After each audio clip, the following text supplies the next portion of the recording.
Now that we've shown you the most common sensors sold or used with the L7000 Lynx touch panel, the 5816, the 5811, the most common door and window sensors. We've shown you the 5800 PIR res, which is our most common motion, and we've shown you the wireless 5853 glass break detector. We've done the key fobs as well. We've pretty much covered the majority of the most common sensors that you would be using to program to the panel.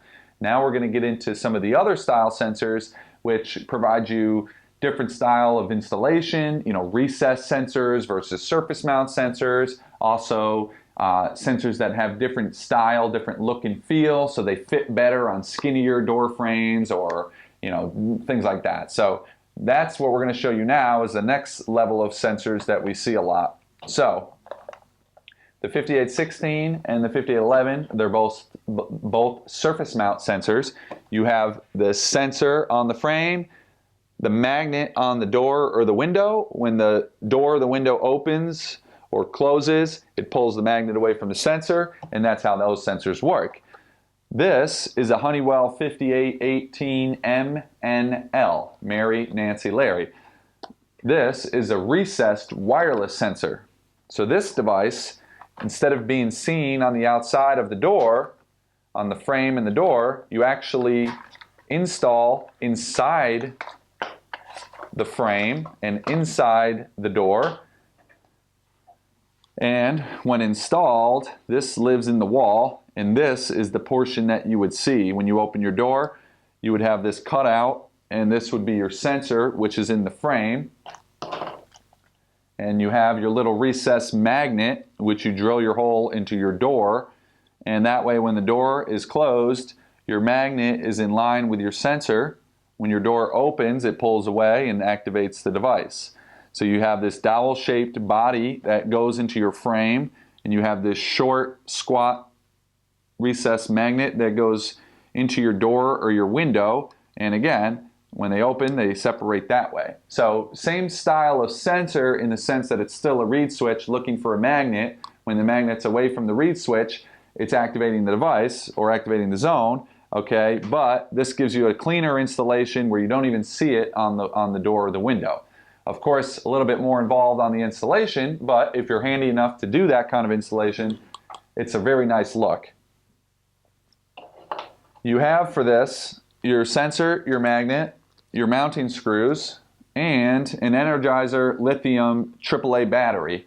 This battery fits inside the sensor body here and provides power for your device. To program this sensor, you need a small flathead screwdriver, and you can see there's an arrow which says open. So you twist, you put your flathead in this little notch and you twist it in the direction shown, which pops off this end cap.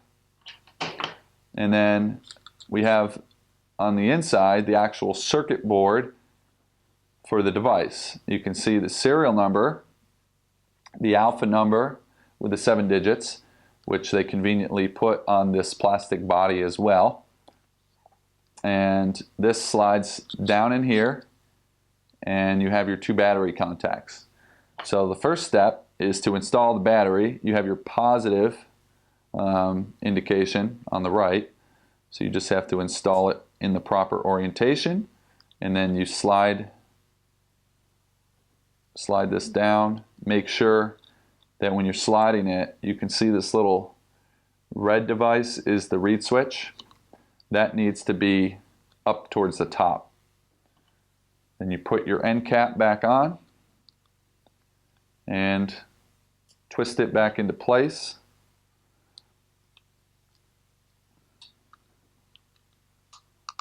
So that it snaps shut. This little plastic tab catches on both sides.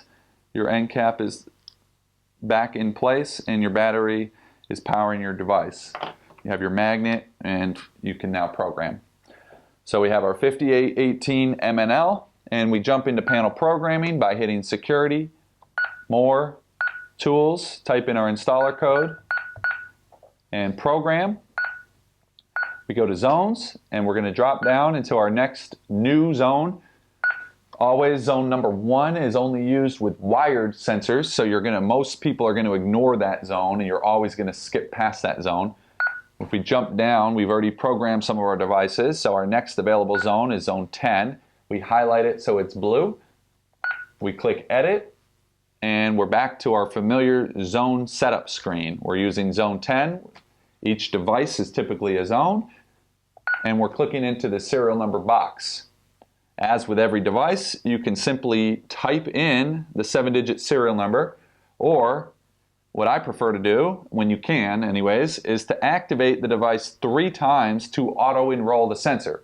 This auto-enrollment makes it a little easier. You don't have to type the number, and there's no chance of you typing a wrong number, and beyond that, it shows you that the sensor is actually working.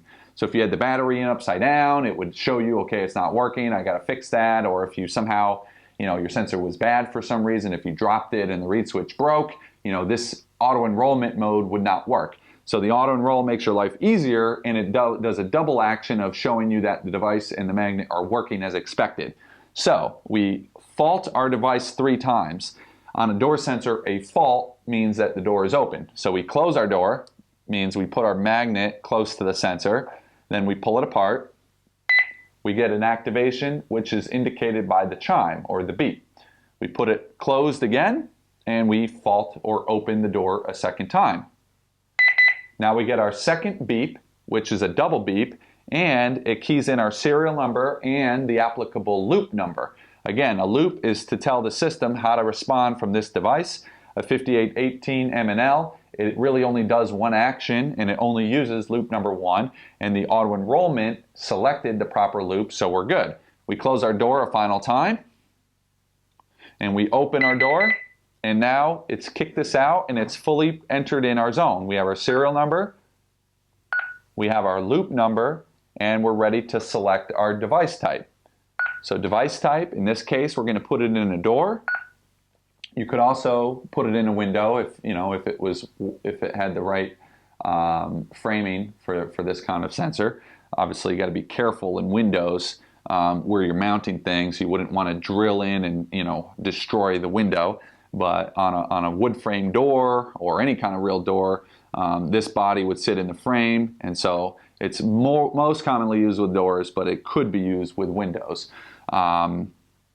Be careful when using metal doors or windows because if your frame is metal, now we're putting our wireless transmitter encased in metal, which is very bad for wireless transmission. So it works much better when your frame is wood, and in fact, if your frame is metal, we would suggest that you consider using a surface mount sensor instead of a recessed. But let's assume we're putting it into a wood door, so we have selected device type door. Now the second question is response type. Do we want this to be entry exit 1, following the normal default 30-second entry delay, 60-second exit delay? That way opening this door does not trigger the alarm right away. We actually can enter the property, walk to the panel, and disarm the system. As long as we do that before the 30-second delay times out, there is no alarm and everything worked as expected. If this is on a door like the man door to your garage, or a side door or a back door that's not used when the system is armed, we'd want to select perimeter zone type instead, which means that as soon as this door or this zone is activated, it would trigger a full alarm, no delay at all. In this case, we're going to put this on our garage man door, and we're saying that no one should be opening that door when the system is armed. If they are, they're a criminal, let's set off the alarm.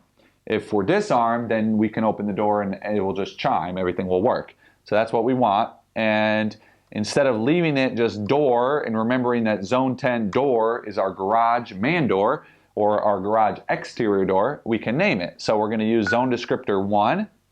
Gallery. We're going to hit G to get to the G words that are available. Garage. And if we hit the down arrow past gallery, we have garage. That's exactly what we want. We hit done. And because we also have a garage entry door, which is the door leading from the garage into the house, that one gets a delay because that one is the one we use when it's armed. This one is our garage exterior door. And we're going to do that by designating a second zone descriptor. East. And we can choose the E words and we've selected east.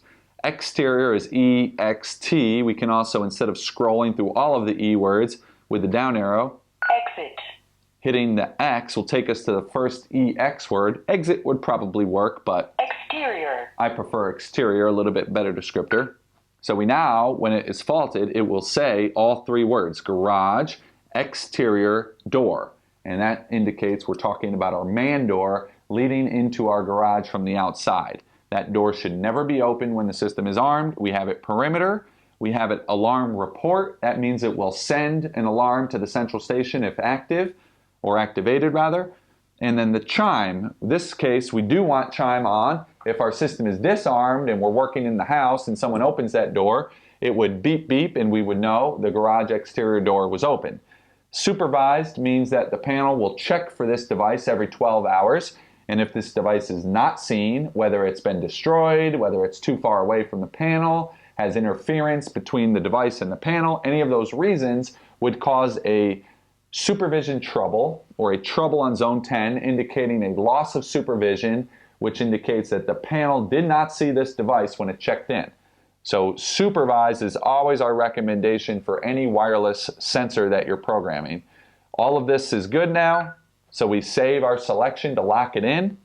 We don't want to lose all that good entries that we just did. And then we exit to the home screen. And from the home screen, we're going to show you how this device works. So when our garage exterior door is closed, the magnet is in line with the sensor. Of course, when you're drilling your door, your contact and your magnet, you have to be careful that they line up nice and tight when you have them programmed. And when the door opens, the magnet in the door garage, exterior, door, pulls away from the sensor. The panel indicates the zone that was triggered with an audible chime. And by hitting the security button, you can also see on the screen which zone is faulted. So if you went to arm your system and it wasn't giving you the arming options, it's letting you know, hey, I don't want you to arm yet because you're not seeing the fact that this garage door is open. Then you can say, oh, okay, I was doing some yard work, I forgot to close that door. You go and you close the door. Without keying in any disarm code, it automatically restores the fault. The zone is happy again, the system is ready to arm, and this sensor is showing that we've programmed it properly and it's working. So that is how you program a 5818 M&L to your Lynx Touch L7000 panel.